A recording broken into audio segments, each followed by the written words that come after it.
வணக்கம். வாங்க.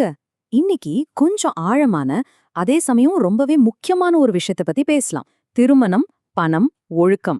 இது மூணும் ஒன்னா சேரும்போது எழும்பக்கூடிய ஒரு சவாலான கேள்வியை தான் இன்னைக்கு நாம அலச போறோம். கேள்வி இதுதான். பணத்துக்காக கல்யாணம் பண்றது ஒரு வகையில விபச்சாரத்துக்கு சமமா? இந்த கேள்வி கேட்கறதுக்கே கொஞ்சம் அதிர்ச்சியா, சங்கடமா இருக்கலாம். ஆனா இதை நம்ம ஆராயும் போதுதான் பல சமூக உண்மைகளை நம்ம புரிஞ்சுக்க முடியும். வாங்க பார்க்கலாம்.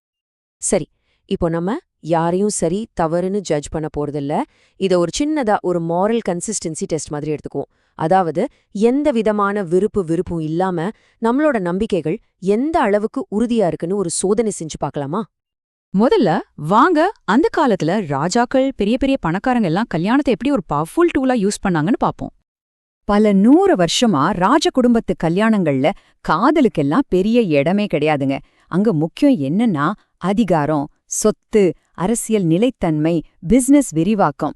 இதுதான் அவங்களோட இலக்கா இருந்துச்சு. கல்யாணங்கிறது 2 பேரை பத்தின விஷயம் இல்ல, அது 2 ராஜ்யத்தை ஒன்னா சேர்க்கிற ஒரு பிசினஸ் டீல் மாதிரி. ரெண்டுமே ஒரு டீல் மாதிரி தெரிஞ்சாலும் ஒரு முக்கியமான வித்தியாசம் இருக்கு. என்னன்னா, விபச்சாரத்துல செக்ஸ் தான் மெயின் கமாடிட்டி, அதான் அங்க பரிமாற்றம் செய்யப்படுது. ஆனா இந்த ராஜகுடும்ப கல்யாணங்கள்ல செக்ஸ் அப்படி இல்ல. அது அதிகாரம், வாரிசு, கண்ட்ரோல், இந்த மாதிரி பெரிய விஷயங்களுக்கு ஒரு சின்ன பகுதி, அவ்வளவுதான்.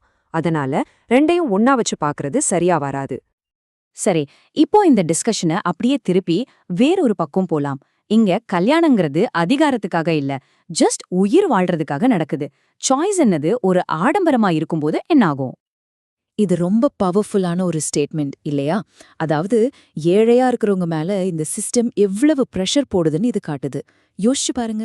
சாப்பாட்டுக்கோ, தங்குறதுக்கோ, பாதுகாப்புக்கோ ஒரு பொண்ணு கல்யாணம் பண்ணிக்க வேண்டிய கட்டாயத்துக்கு தள்ளப்பட்டா அதை நாம எப்படி பார்க்கணும்?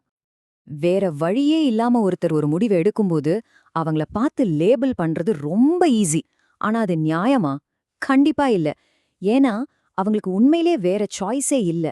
இந்த இடத்துல அந்த தனிநபரை விட அவங்கள அந்த நிலைமைக்கு கொண்டு வந்த இந்த சொசைட்டி மேலதான் தப்பு அதிகம். ஓகே, இப்போதான் நம்ம ஆரம்பிச்ச இடத்துக்கே வரோம்.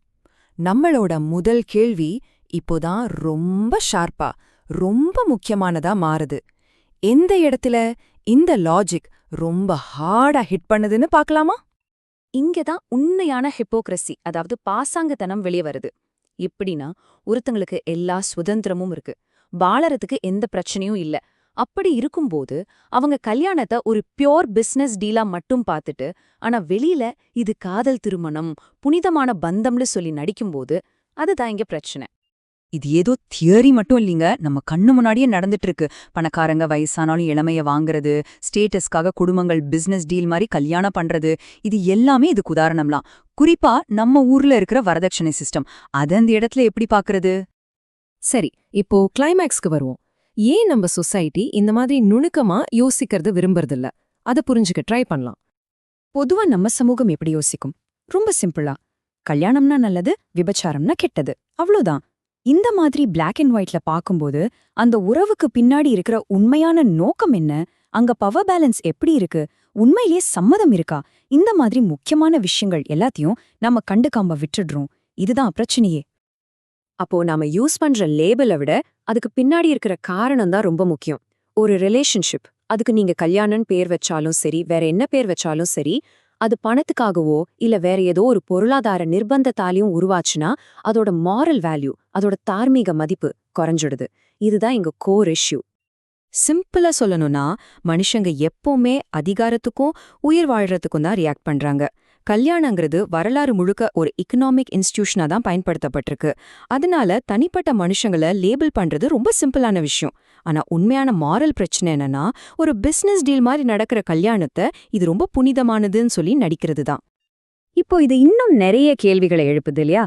நம்ம ஊர்ல இருக்கிற வரதட்சணை, ஜாதி பிரச்சனை, ஆண் பெண் அதிகார ஏற்றத்தாழ்வு, இது எல்லாத்தையும் இதே மாதிரி யோசிச்சு பார்த்தா எப்படி இருக்கும்? நீங்க என்ன நினைக்கிறீங்க? யோசிச்சு பாருங்க.